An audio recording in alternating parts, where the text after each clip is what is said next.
Good morning.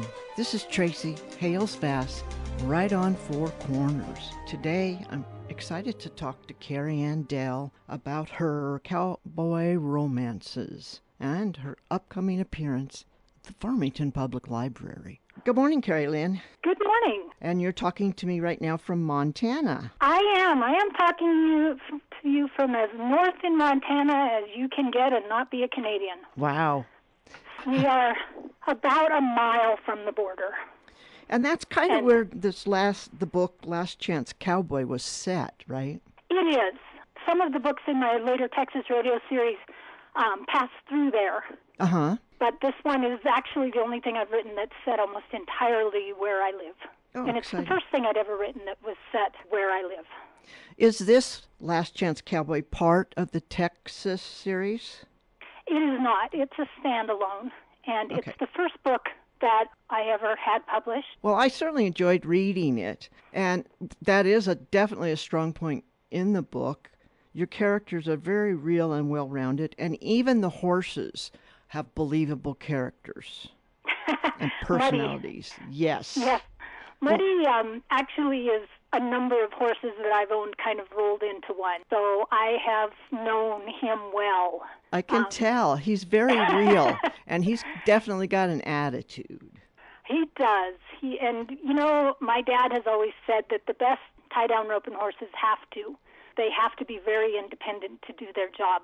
That makes sense. They have to be very strong-willed and very independent, because if the cowboy steps off them and leaves them alone to hold the rope tight, no matter how noisy it is, no matter what's going on around them. Uh-huh. And so a horse like that has to be very confident, very kind of arrogant. They have to have a certain kind of arrogance. I saw that in Muddy. I definitely did. Yep, he thought he was all that. Yes. Well, before we go further, why don't you give our listeners a little bit of a synopsis of The Last Chance Cowboy? So The Last Chance Cowboy, interesting enough, is actually based on true events. Oh. Back in the late 80s or early 90s, far enough back that I can't Google it, there's a cowboy that was a perennial world champion contender named Todd Sloan out of Cuero, Texas. And he was at a rodeo in the Midwest, and his horse disappeared from after the rodeo. They had some sort of a closing ceremony, and they turned out the lights, so the ropers all tied up their horses while the closing ceremony was done. And when they turned the lights back on, his horse was gone. Oh. And the horse was gone for, I believe, like 8 years. Oh, my. It was a pretty long time. And then one day during the Denver Stock Show, someone called him and said, "Todd, you're not going to believe this. Wes Durfee just rode your horse into the arena." And the horse had a freeze brand on him that was pretty noticeable. Mm-hmm. Like, people knew it well enough that they knew all the ropers knew as soon as they saw him. And my husband happened to know them, but actually spent part of a winter in Arizona roping with him when in his early 20s.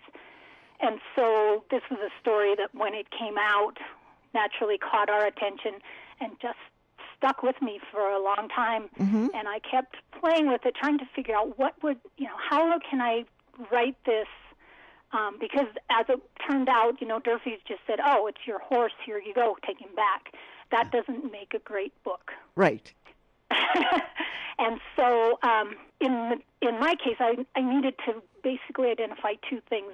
Like, who is the worst possible person to lose this horse? Uh-huh. Like, losing this horse is going to do the most damage. And then on the flip side, where's the worst possible place he could find him, other than obviously dead or in a situation where he was being abused? But if he's going to find this horse well and healthy, what's the worst possible scenario? And the person who owned the horse is David Parsons, and he is a young guy just really having his breakthrough year in the pro ranks, and mostly because of this horse has taken his career to the next level. When he loses the horse, it all falls apart. Mm-hmm. He can't find anything else that he can win on. He's very guilt-stricken because of the situation or the circumstances under which the horse disappeared. He blames himself, and his career and everything else around it basically falls apart, Right. Including his relationship, his engagement, everything. And he Mm-hmm. really bottoms out and is just kind of crawling back out of that hole when the book starts. And when the horse is found, he's being ridden in Montana at the State High School Rodeo by a high school kid. And so now David has to go try to get him back.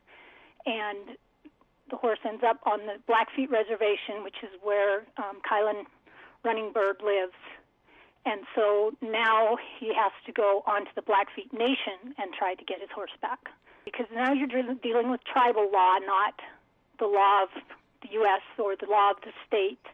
But really, the biggest complication is the fact that, David is a very compassionate and caring person, and he's now in this situation where doing what is legally right, taking his property back, and pursuing his own career could possibly, realistically, destroy this very at-risk teenager who was very much on the edge of self-destruction when this horse came along and gave him a reason to kind of straighten up and fly right and want to stay in school, and really gave him a purpose, and it gave him confidence. Kylan has fetal alcohol syndrome, Mm-hmm. and so life is not easy for him.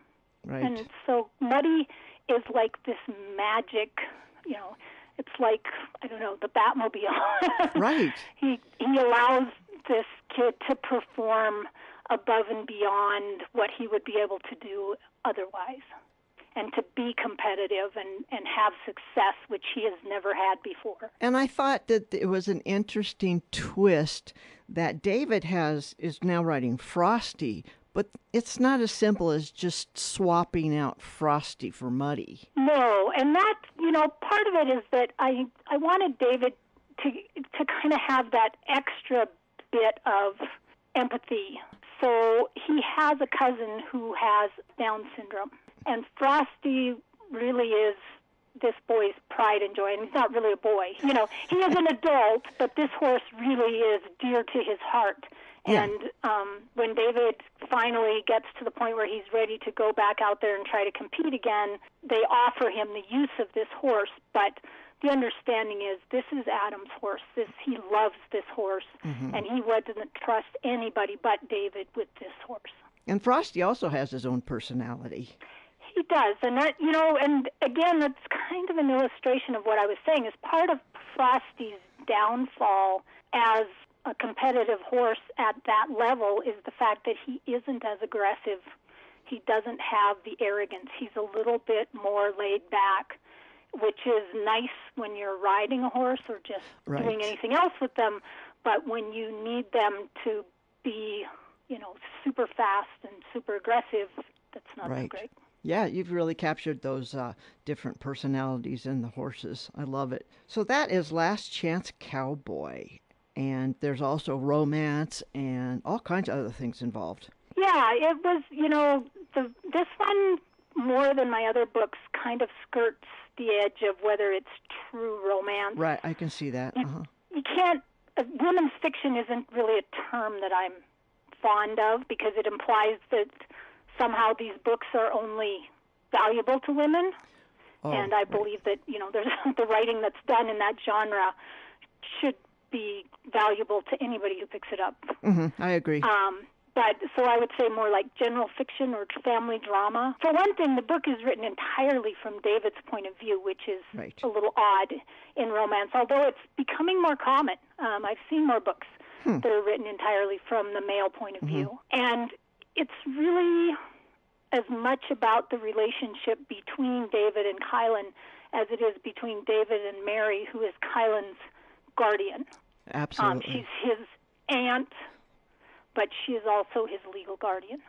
His mother is in prison. And she is a kick-butt kind of woman. She is. I kind of wrote her in honor of someone I worked with who was a receptionist at a medical clinic here. And she is a mother and a wife and all of those things, and also a veteran of Iraq. Wow. She was in the National Guard, and she was deployed for 18 months. And so Mary's backstory in terms of her military service is very much that backstory. But again, she's a very believable character. She can be kind of prickly, and she's, hasn't, from a family standpoint, she's been through some real tragedies. Yes. But she's a survivor. And I think that is, she and David both, I think that's one of the reasons they're so drawn to each other, is because they both are in their own way survivors. They've right. come back from some dark places.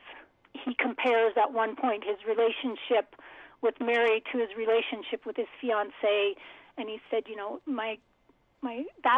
first relationship with my high school sweetheart was all dreams and promises and what the future's going to be, and he and Mary now, it's like, this is real, this is life. We've both been through it. We're going to live in this moment. This is now, and we know it's not all sunshine and roses, but that doesn't mean it has to be bad. And, writing, that's one of the challenges about writing books set on the reservation. There are some very huge challenges, and so finding hopeful stories to tell and positive role models, that's something I don't want to retell the story over and over of the issues with drugs and drinking and everything else, but at the same time, they're there, and they're a huge part of the culture, and they touch everybody. Can't ignore them either. Right. Yeah, I like the way, you have mentioned that, and it's definitely a part of this, but it's not the issue on which the book resides. Yeah, and like that that was a challenge. Like the first draft that I wrote of this, my agent told me this is like a laundry list of everything that's wrong. and so that was, she pretty bluntly said, this, you need to, maybe there's one or two issues you focus on, but you can't talk about everything. That's a big part of writing anything. You start out with all the possibilities, you have to trim it down exactly. to the things that are really important to the story. And you have, briefly, so you have your Texas series. Are those all the same characters? They're not. It's a interconnected series, but each one is a standalone. Okay. So if you read them out of order, you might get fewer of the inside jokes. But you won't even know you're not getting the inside jokes, most likely. But so it's the kind of series that you're probably going to enjoy each book more if you've read the previous ones, but you can read any one alone. And that was a real concern of mine with the last release, because it was a Christmas book. And I learned from painful experience that you don't want to make the fifth book in a series the Christmas book, because everybody has to be there. Oh, right. You have to account for every character that's ever appeared in any of the books. Oh, wow. That's a challenge. Yeah. And so that was a challenge, and I can imagine. Wasn't sure, when it went to print, I wasn't sure if we'd pulled it off, but so far the majority of people have said, yes, there are a lot of characters in this book, but I didn't have any trouble keeping them straight. And your presentation next week, your workshop at 2 p.m. at the Farmington Public Library, will be about character development? Yes. So one of the things that, as a writer, really the first thing that came naturally to me was dialogue. I literally hear the people talking in my head, and I usually don't get a real feel for who a character is until I throw them into a conversation of one kind or another, and an argument's always the best. And so when my characters start talking, that's when I start getting to know them. And so that's really where I tend to start. And so that's how we're going to try this, building characters kind of in reverse of what most people tend to naturally do. So, ask somebody to write a character outline. The very first thing they're going to do is tell you like their sex, how old they are, what they look like, their profession, and then go from, and then build from there. So in my case, what we're going to do is we're going to try to sort of turn that on its head. And so we're going to start by having the people get an idea of the characters that they want, and then start with having them have a conversation. Give them something to discuss or argue about, preferably argue, because, again, books center around conflict, and every scene should have conflict of some level. And so if you have a conflict, it's much easier to generate dialogue. I'm going to start by having them write just the dialogue. Like, it's a movie script. The only thing I want to know is what they say. And then we're going to add some stage directions. What are they doing while they're talking? What kind of gestures do they make? The way a person moves, or their posture, or whatever else they're doing while they're talking says a lot about their character. Are they a very wired, energetic person, or are they the person who's lounging back in the corner in the recliner while the other person rages around them? And again, each person can build that based on characters that they have in their head. And if we have writers who are coming in already with a book or a short story or something in mind, they've probably already got people. They've already got their imaginary friends, as we call them. Yes. But for people who are coming in kind of cold, one of the things we can use is fan fiction. So we can borrow characters. Perfect. So if you've got a book you love, a movie you love, a TV show, whatever, let's steal those characters and run them, write a script for them. So that's what we're going to be doing, and basically layer upon layer, starting with the dialogue, and then kind of the stage direction, and then some internal dialogue, what the people are thinking, and really kind of topping it off with physical description, because I don't tend to put a ton of physical description into my books.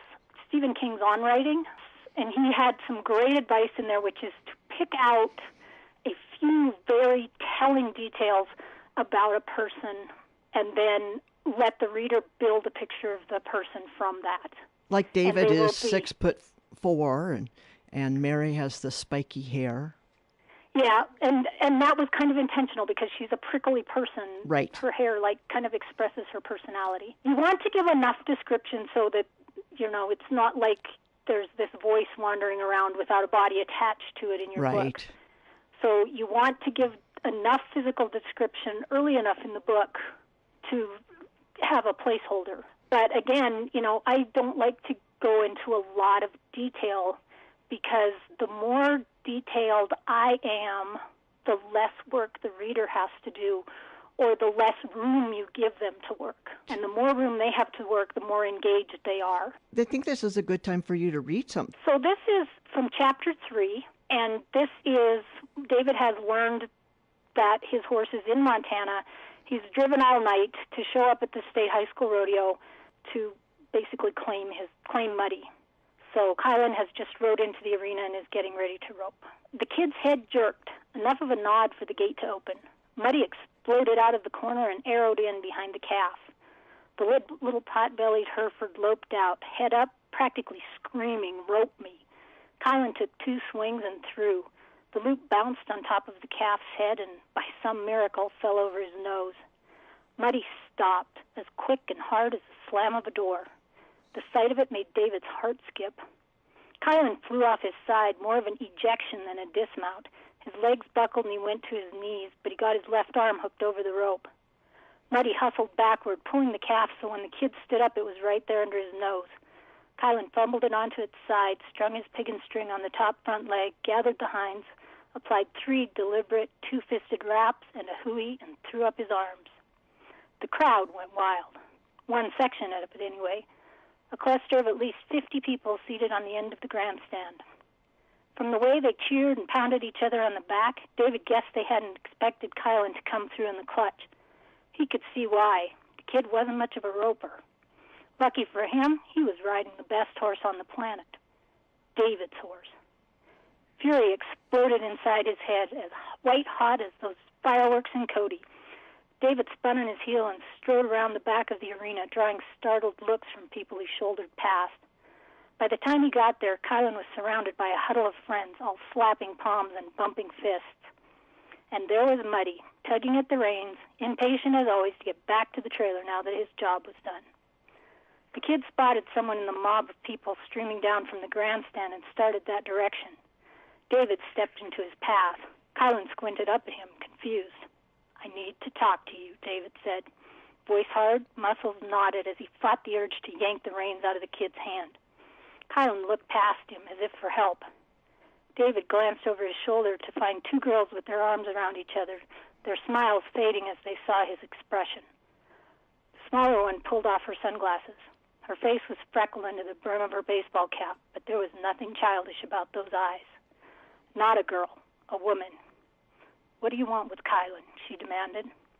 The tiny part of his brain still capable of logic could see she wasn't old enough, but David asked anyway. "Are you his mother?" "Close enough." "Good," David said. "Maybe you can explain why your kid is riding my horse." She flinched.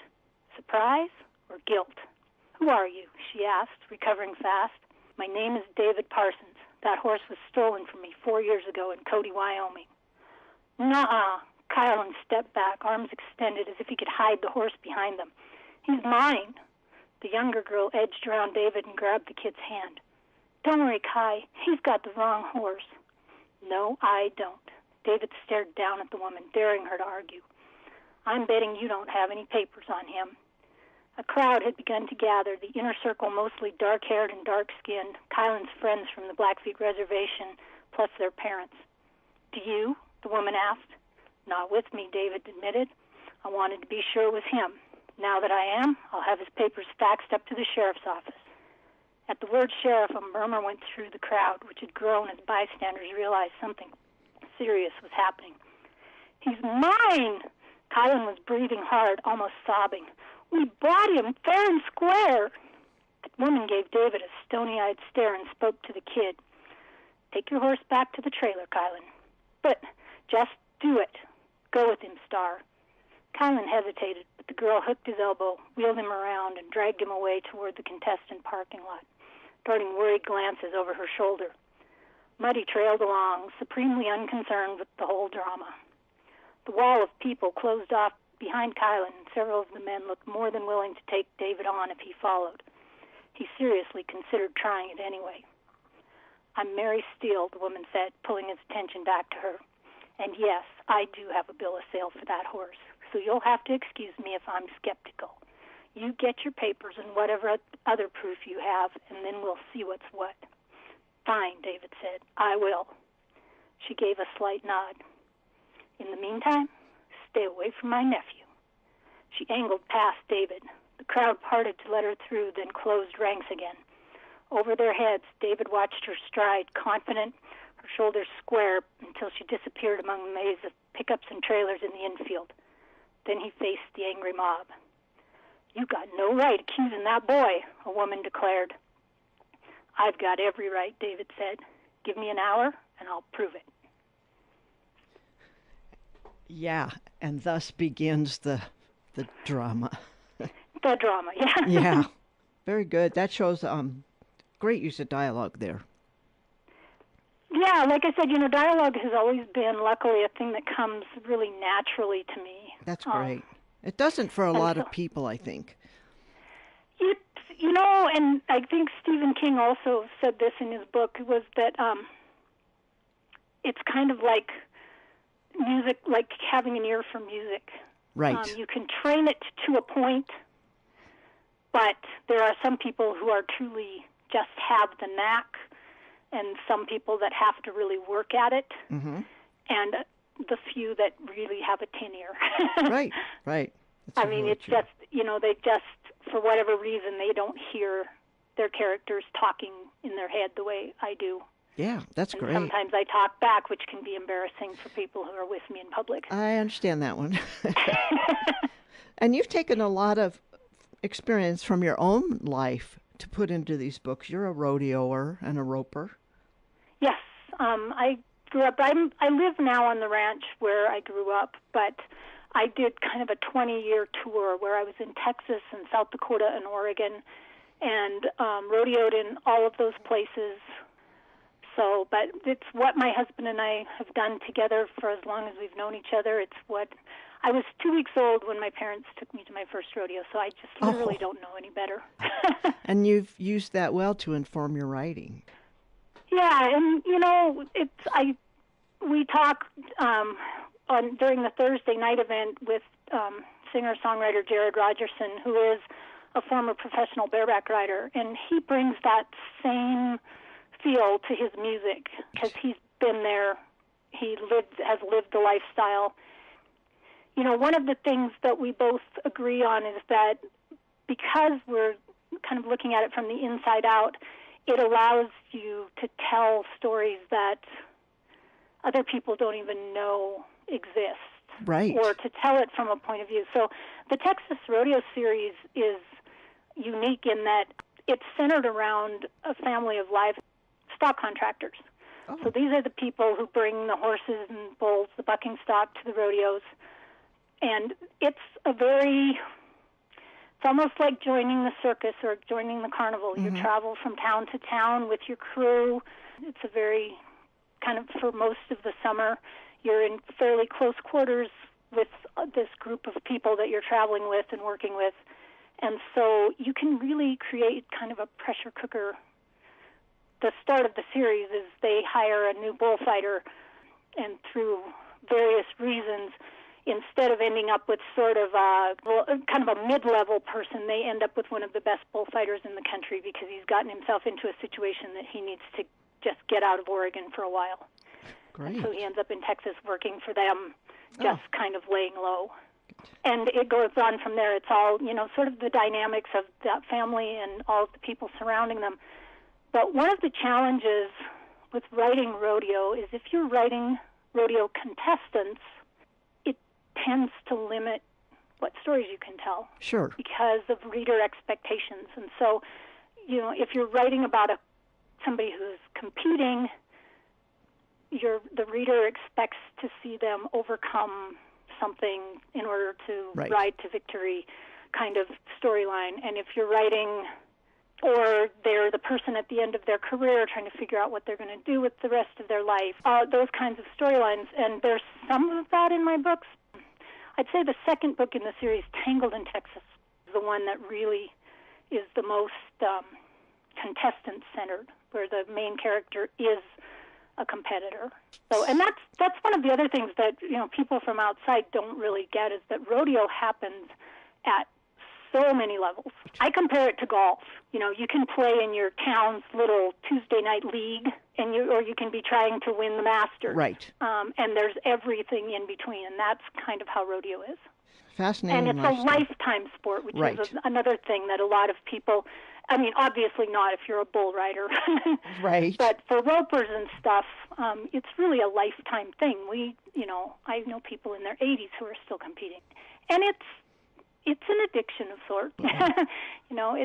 And in David's case, that sort of, that addiction to the idea of winning is part of what drove him really off the cliff after he lost his horse, was that he kept trying and he kept throwing more money at it, and so he ends up in a huge financial hole. Very realistic. Yeah. So, scariest thing ever was when rodeos started taking credit cards. Oh, yes, I can imagine. You don't even have to float checks anymore.